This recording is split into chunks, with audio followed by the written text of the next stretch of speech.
Baik, Assalamualaikum warahmatullahi wabarakatuh. Saya Ridho Adam, I06-19035 dari kelas Pancasila akan mempresentasikan tugas terkait kode etik insinyur.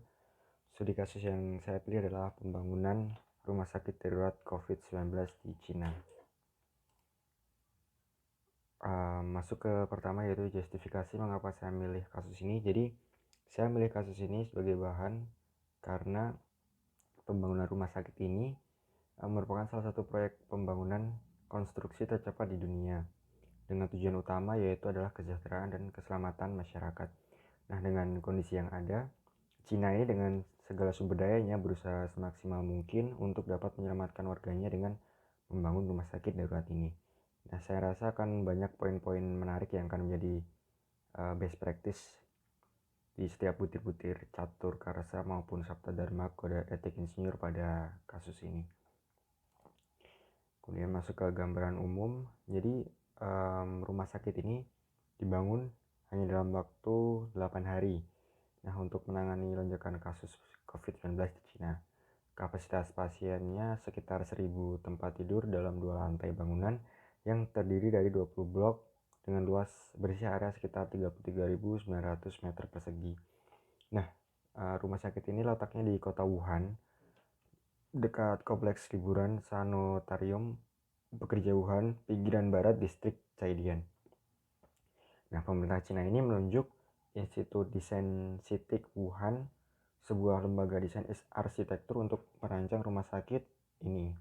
Nah, pembangunan fasilitas kesehatan ini melibatkan sekitar 700 personel manajerial, 4.000 tenaga konstruksi yang bekerja siang dan malam selama 24 jam, dan proses konstruksi ini disiarkan secara langsung oleh televisi pemerintah Cina. Baik, selanjutnya mungkin masuk ke identifikasi butir-butir catur karsa maupun sabta dharma yang ada di kasus ini. Langsung saja, yang pertama yaitu di catur karsa, poin pertama yaitu mengutamakan keluhuran budi. Jadi implementasinya di proyek ini menurut saya adalah tujuan dari dibangunnya rumah sakit darurat COVID-19 ini adalah untuk kesejahteraan manusia, khususnya pasien COVID-19. Jadi poin pertama yaitu mengutamakan keluhuran budi ada di implementasi proyek pembangunan rumah sakit darurat COVID-19 di Cina ini. Kemudian untuk poin kedua yaitu menggunakan pengetahuan dan kemampuan untuk kepentingan kesejahteraan manusia. Implementasinya adalah pembangunan fasilitas kesehatan ini melibatkan 700 personel manajerial dan 4.000 tenaga konstruksi sesuai dengan keahliannya masing-masing. Nah, itu adalah poin yang relevan untuk poin catur karsa kedua ini. Kemudian bekerja secara sungguh-sungguh untuk kepentingan masyarakat. Nah, jadi di pembangunan rumah sakit ini semua pihak yang terlibat bekerja sekuat tenaga sesuai dengan keahliannya selama 24 jam. Jadi poinnya sangat relevan. Kemudian untuk yang meningkatkan kompetensi dan martabat, tentu dengan adanya proyek ini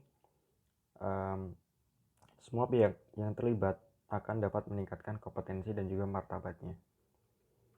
Baik, lanjut ke kode etik sabta dharma sekarang. Untuk poin yang pertama yaitu mengutamakan keselamatan, kesehatan dan kesejahteraan masyarakat. Dalam implementasinya yaitu dalam proses pembangunan rumah sakit ini sangat mengutamakan keselamatan, terbukti dengan digunakannya teknologi-teknologi canggih dan tentunya dilengkapi dengan sistem keamanan yang canggih pula. Kemudian bekerja sesuai dengan kompetensinya seperti yang sudah dijelaskan di poin catur karsa. Banyak sekali pihak yang terlibat dalam proses pembangunan ini dan tentunya bekerja dengan sesuai kompetensinya seperti perencana, arsitek, kontraktor, dan banyak pihak lainnya. Kemudian untuk poin hanya menyatakan pendapat yang dapat dipertanggungjawabkan, saya tidak bisa mengidentifikasi karena ketidaktersediaan data. Kemudian untuk poin menghindari pertentangan kepentingan dalam tanggung jawab tugasnya, jadi semua pihak yang bekerja pada bidang masing-masing ini tentunya akan mengedepankan kepentingan bersama sehingga menghindari terjadinya pertentangan. Kemudian untuk poin selanjutnya yaitu membangun reputasi profesi berdasarkan kemampuan masing-masing. Implementasinya adalah semua pihak yang terlibat tentunya akan melakukan hal terbaik dalam proses pembangunan demi menjaga reputasi profesinya. Kemudian memegang teguh kehormatan dan martabat profesi. Hampir sama juga semua pihak terlibat tentunya akan melakukan yang terbaik dalam proses pembangunan demi kehormatan dan martabat profesinya masing-masing. Kemudian poin terakhir yaitu mengembangkan kemampuan profesional. Dengan terlibat dalam proyek ini, maka semua pihak akan lebih mengembangkan kemampuan sesuai dengan keahlian yang dimiliki.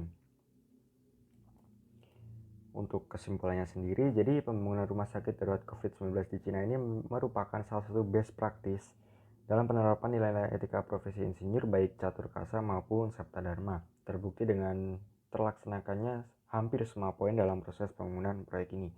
Nah, seharusnya seperti inilah suatu proyek harusnya dikerjakan. Insinyur dan pihak lain sebagai pembangun harus mampu menerapkan etika profesi insinyur dalam bekerja, terlebih proyek ini mengutamakan keselamatan dan kesejahteraan masyarakat luas. Sekian dari saya, kurang lebihnya mohon maaf. Wassalamualaikum.